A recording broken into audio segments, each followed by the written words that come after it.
देखिए प्रकंद, घनकंद, कंद और सलकंद। देखिए पहली बार नाम, इसको राइजोम कहते हैं, इसको राइजोम कहते हैं, और कंद को ट्यूबर कहते हैं, कंद को ट्यूबर कहते हैं, कंद को कॉर्म कहते हैं, सलकंद को बल्ब कहते हैं, सलकंद को बल्ब कहते हैं। देखिए जैसे नाम से ही है प्रकंद, प्रकंद में उदाहरण हमें तुम्हें प्रकंद के उदाहरण तुम्हारा अदरक है।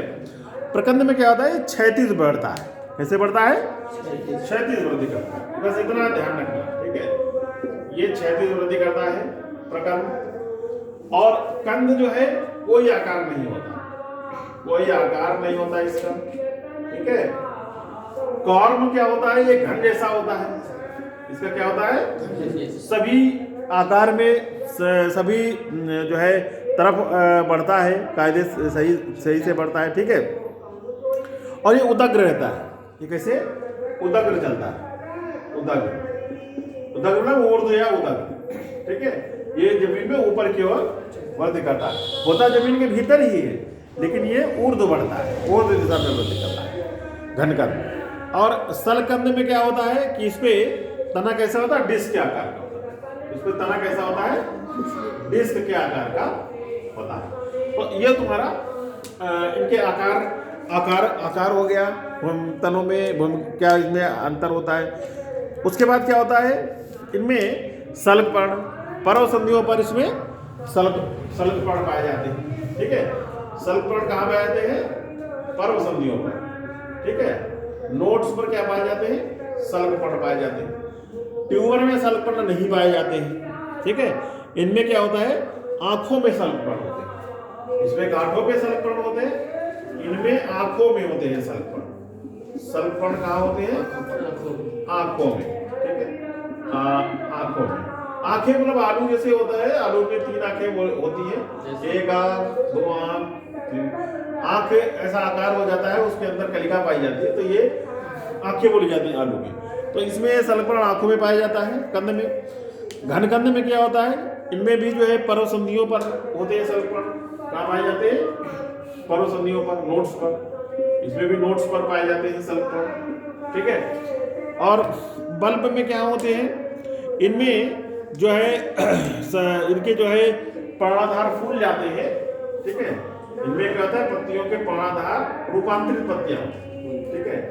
इसमें जो है सल्कपर्ण जो है इनके पत्तियों के पर्णाधार फूल जाते हैं, पर्णाधार फूल करके उनमें भोजन संचित हो जाता है, फूलकर भोजन संचय हो जाता है, भोजन संचय हो जाता है, और यही खाने के कारण होते हैं, ठीक है। ये सल्कपत्र होते हैं, सल्कपर्ण होते हैं, सल्कपत्र। और तीसरा अंतर क्या है? प्रकंद में क्या है? शीर्षस्थ कलिका आगे बढ़ती रहती है। प्रकंद में क्या है? प्रकंद में शीर्षस्थ कलिका आगे बढ़ती रहती है। और कैसे बढ़ती है? क्षैतिज बढ़ती है, ठीक है। ये जो है शीर्षस्थ कलिका से बनता है, ठीक है। प्रकंद कहाँ से बनता है? शीर्षस्थ कलिका से बनता है, ठीक है। और कंद में क्या है? कंद में शीर्षस्थ कलिका से नहीं बनता है। कंद में कैसे बनता है? भूमिगत तने की शाखा पर के सिरे पर कंद बनता है, ठीक है। तो मानो कक्षस्थ कलिका से मानो, ठीक है। अगर कक्षस्थ कलिका भी कह दोगे तो शीर्षस्थ कलिका से आलू नहीं बनता है, कक्षस्थ कलिका से बनता है। घनकंद क्या है? घनकंद में भी तुम्हारा नई कलिकाओं से नए घनकंद बनते हैं, ठीक है। इसमें भी कक्षस्थ कलिका से बनता है, ठीक है। इसमें भी कक्षस्थ कलिका से ही मानो घनकंद बनता है, नई कलिकाएं बनती जाती हैं, ठीक है। और सलकंद क्या है? ये एक स्वयं में कलिका है, ठीक है। सलकंद क्या है? एक कलिका के समान होता है, ठीक है। सलकंद में वैसे ये भी स्वयं ही कलिका है। पूरा कंद जो है कलिका के ही रूप में होता है। जिसे कलिका होता है ना, कंद स्वयं ही कलिका होता है। कलिका में क्या होता है? कलिका के भीतर तना छिपा होता है। कलिका गोल गोल होती है, कलिका के भीतर पत्तियां मुड़ी रहती हैं, मुड़ करके लगी रहती है, तना छोटा होता है, पुष्पक्रम भी। तो प्याज क्या है? एक कलिका जैसा होता है। प्याज क्या है? कलिका के रूप में, ठीक है। तो ये ध्यान रखना, सलकंद स्वयं में कलिका की संरचना होती है उसकी। और प्रकंद में क्या है, शीर्षस्थ कलिका तथा कक्षस्थ कलिकाएं होती हैं, ठीक है। प्रकंद में दोनों कलिकाएं होती हैं, शीर्षस्थ कलिका मेन तना तो शीर्षस्थ कलिका से बनता है, लेकिन इसमें कक्षस्थ कलिकाएं भी होती हैं, ठीक है, इसमें कक्षस्थ कलिकाएं भी होती हैं। और कंद में क्या है, कंद में केवल कक्षस्थ कलिकाएं, कंद में आंखें पाई जाती हैं, कलिकाएं जो आंखों में पाई जाती हैं कंद में।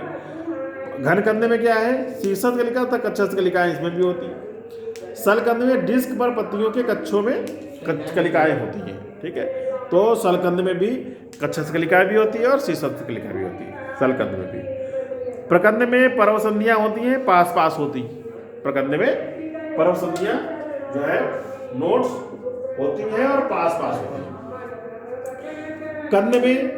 कंद में नोट्स होती हैं, आंखें होती हैं। कंद में क्या होती है, आंखें होती हैं, और पर्व संधियां भी होती हैं, लेकिन इनमें पर्व संधियां स्पष्ट नहीं होती।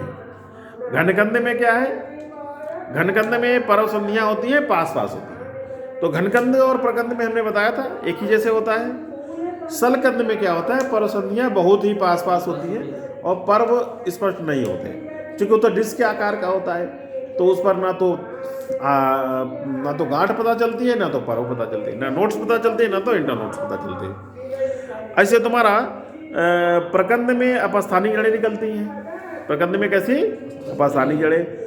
कंद में जड़ नहीं होती है, कंद के ऊपर जड़ नहीं होती है। घनकंद में अपस्थानिक मूल घनकंद में भी निकलती है, ठीक है। सलकंद में डिस्क के निचले तल से अपस्थानिक जड़ें निकलती हैं, तो सलकंद में भी अपस्थानिक जड़ें निकलती हैं। ऐसे प्रकंद क्या है, शाखित है तथा अशाखित, दोनों प्रकार से हो सकता है प्रकंद। कंद जो है केवल जो है एक ही अशाखित होता है, कंद पे शाखा नहीं होती। घनकंद क्या होता है, घनकंद में शाखाएं नहीं होती, घनकंद में भी शाखाएं नहीं होती। सलकंद ये भी अशाखित होता है, ठीक है, केवल प्रकंद ही शाखित होता है, ठीक है। तो ये तुम्हारा पूरा प्रकंद, कंद और घनकंद और सलकंद चारों में अंतर हो गया। Thank you.